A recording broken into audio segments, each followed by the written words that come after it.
안녕하세요, 이해입니다. 오늘은 이것만 활성화시키면 초능력을 얻을 수 있는 인간의 세 번째 눈, 첫눈에 대해서 얘기해 보도록 하겠습니다. 얘기로는 이 첫눈을 뜨게 되는 순간 귀신을 볼 수 있고 미래도 볼 수 있다고 합니다.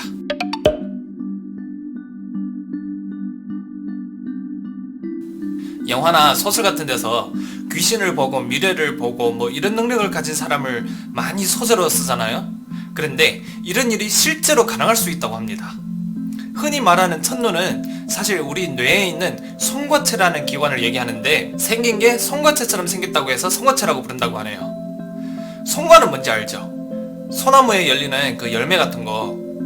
송곳체가 첫눈이라 불리는 이유가 송곳체는 눈과 같이 빛을 감지할 수 있다고 합니다.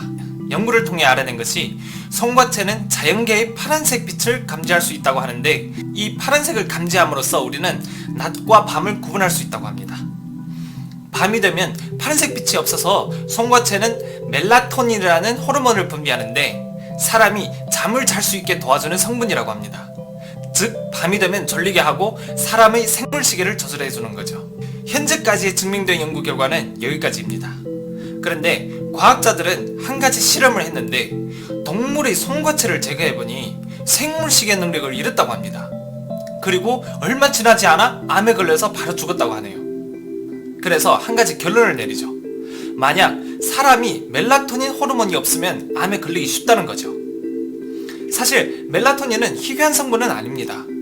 우리 지금 약국에서 파는 영양식품에 첨가된 제품이 많다고 하네요. 그런데 이 영상을 보고 막 약국 가서 찾지는 마세요. 사실 이건 과학자들이 멜라토닌이 없으면 암이 걸릴 확률이 높아질 것이라고 추측만 하는 거지 검증된 부분은 아니에요. 규칙적인 생활 패턴이 더 중요한 겁니다.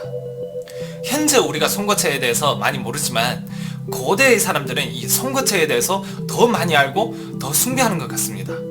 이 고대가 어느 정도 옛날이라면 우리 전 영상에서 소개했던 인류의 최초의 문명 수메르 문명에서도 송곳체에 대해서 기록이 있습니다. 수메르 문명에서 나온 벽화를 보면 지금 벽화에 그려진 니비루 사람의 손에 송곳을 들고 있죠. 그리고 다른 손에는 명품백을 들고 있습니다. 무슨 브랜드인지는 모르겠어요. 그런데 아무리 봐도 고대 사람이 들고 있어야 할 물건이 아닌 것 같죠. 특히 6500년 전에 사람이 들고 있기에는 뭔가 좀 부적합하지 않나요? 우리가 토론하는 중점은 백이 아니고 다른 손에 들고 있는 송과입니다. 이 사람들은 왜 이것을 손에 들고 있었을까요? 즐겨 먹는다고 들고 있지는 않았을 거잖아요. 그리고 신이 들고 있는 물건이니까 신물이지 않을까요? 수메르 문명 외에도 또 있습니다. 달러 뒷면에 보면 피라미드가 그려져 있는데 그 피라미드 정점에 눈이 하나 있죠. 그 눈은 전시의 눈, 전능의 눈이라고 하는데 그 뜻은 세계 만물을 모두 뚫어볼 수 있다는 겁니다. 이 전시의 눈의 유래는 고대 이집트의 호루스의 눈에서 왔는데 호루스는 고대 이집트 피라오의 수호신입니다. 호루스의 아버지는 고대 이집트 명계의 신 오시리스입니다. 이 오시리스의 지팡이 제일 윗부분이 바로 송과입니다. 참, 이거 설명하려고 참 멀리 돌아왔죠? 이 지팡이를 보면 위에 송과가 있죠. 그리고 옆에 뱀 두 마리가 서로 감고 있죠. 이게 유전자를 의미한다고 합니다. 그래서 보면 고대 이집트인들은 이미 송곳체가 유전자에 대한 영향을 알고 있을지도 모르는 거죠. 그리고 이 사진을 보면 좌측은 호루스의 눈이고 우측은 대뇌의 단면도인데 똑같지 않나요? 고대 문명에 대해서 알아봤다면 이제 현대로 봅시다. 바티칸에 4m 높이의 송과 청로상이 있습니다. 그리고 그 교황청 교수의 지팡이에도 송과가 있어요. 그리고 석가모니 부처 다들 아시죠? 머리에 있는 소라처럼 말려있는 것이 저거 뭘까요? 머리카락 아니에요. 송과입니다. 불교에서는 송과를 지혜의 상징이라고 하는데 그래서 부처님의 머리에 온통 송과인 거예요. 부처님 눈썹 사이에 빨간 점이 있잖아요. 그 점이 송곳체의 위치를 표시한다고 합니다. 즉 지혜의 원천의 위치인 거죠. 고대 이집트고 바티칸이고 우리의 생활과는 좀 멀죠. 그럼 우리 생활 가까운 데서 예를 들죠. 크리스마스 트리가 뭔 나무죠? 왜서 그 나무일까요? 그리고 왜 굳이 그 나무일까요? 이에 대해서는 여러분들의 이해에 맡기겠습니다. 사람이 7살 전에는 이 송곳체가 엄청 발달합니다. 그런데 7살이 지나면 송곳체는 차차 위축되고 퇴화되는데, 이는 한 가지 사실을 증명하죠. 어린애들이 가끔 뭔가를 봤다고 하는데 왜 어른들은 못 볼까요? 이런 일 겪어보시지 않았나요? 저도 어렸을 때 밤을 엄청 무서워했어요. 이거는 원인이 있는데, 제가 어렸을 때 시골에 살았거든요. 시골에는 화장실이 집 밖에 있잖아요. 그래서 어느 날 한번 밤에 이제 화장실 가기 싫어서 그냥 문 밖에 나와서, 시골이다 보니까 문 밖에서 소변을 보는데 갑자기 뭔가가 제 눈앞으로 훅 지나가는 거예요. 그리고 이제 갑자기 등골이 오싹이 오는 느낌 있잖아요. 그래서 뒤를 돌아봤는데 훅 지나갔던 그 형체가 제 뒤에 있는 거예요. 진짜 그때 저는 놀래서 진짜 바지도 안 입고 막 집 안으로 뛰어 들어가다가 엄청 세게 넘어졌거든요. 그리고 그때 저는 할머니랑 살고 있었는데, 할머니랑 같이 나와서 이제 여기저기 찾아보다가 저희 집 문 앞에 이렇게 창고 같은 게 있었거든요. 그 문 앞에 분명히 저는 누가 서 있는 걸 봤어요. 근데 할머니는 못 본다는 거예요. 그 일로부터 저는 진짜 밤이 무서워서 밖에 잘 못 나가거든요. 사실 저 지금도 혼자 사는데 밤에 무서워서 불을 켜놓고 자거나 아니면 TV를 켜놓고 자거든요. 그리고 그때 넘어져서 생긴 상처가 아직도 여기 남아있거든요. 근데 사실 이런 일은 여러분들도 어렸을 때 이런 비슷한 경험이 있을 거예요. 너무 제 얘기만 했나요? 다시 본론으로 돌아갑시다. 옛날 고대 사람들은 낮에 일하잖아요. 낮에는 빛을 받으니까 송곳체는 멜라토닌을 분비하지 않아서 사람들은 활기차게 일을 할 수 있는 거죠. 그리고 밤이 되면 빛이 없어서 송곳체는 멜라토닌을 분비하니까 졸리고 자는 거예요. 근데 고대 사람들은 불을 피우잖아요. 모닥불이든 촛불이든. 그런데 이런 자연적인 불은 거의 파란색 빛이 포함되어 있지 않다고 합니다. 그래서 송곳체가 멜라토닌을 분비하는데 거의 영향을 주지 않는 거죠.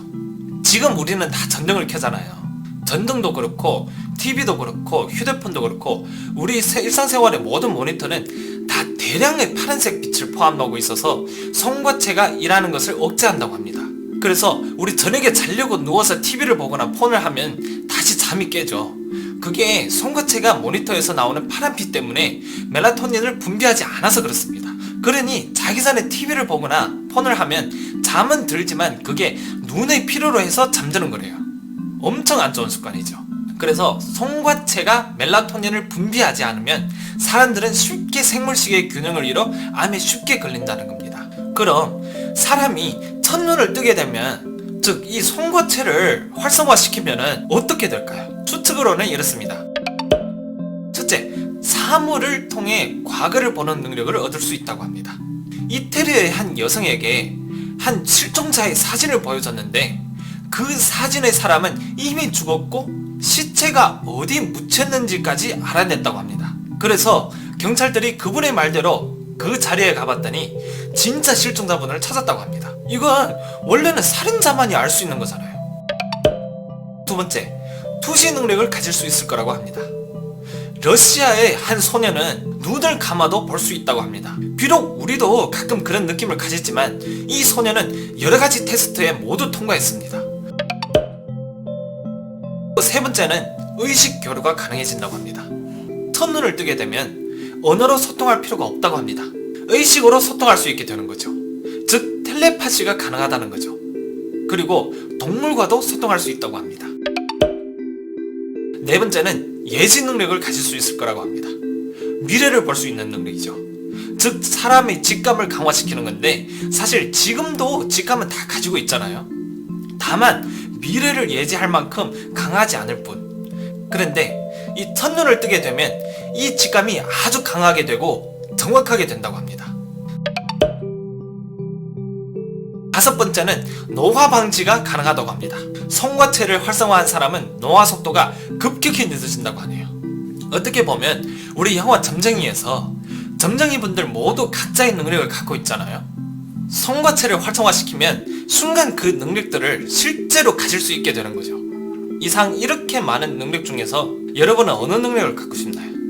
지금 인터넷에 찾아보면 송곳체를 활성화할 수 있다는 방법이 많이 나오는데, 들으면 송곳체를 활성화시킬 수 있다는 음악도 있고 영상도 있고 여러 가지가 많은데 진짜인지는 모르지만 중국의 한 남성이 약 2개월 동안 음악도 듣고 영상도 보면서 노력해봤다고 합니다.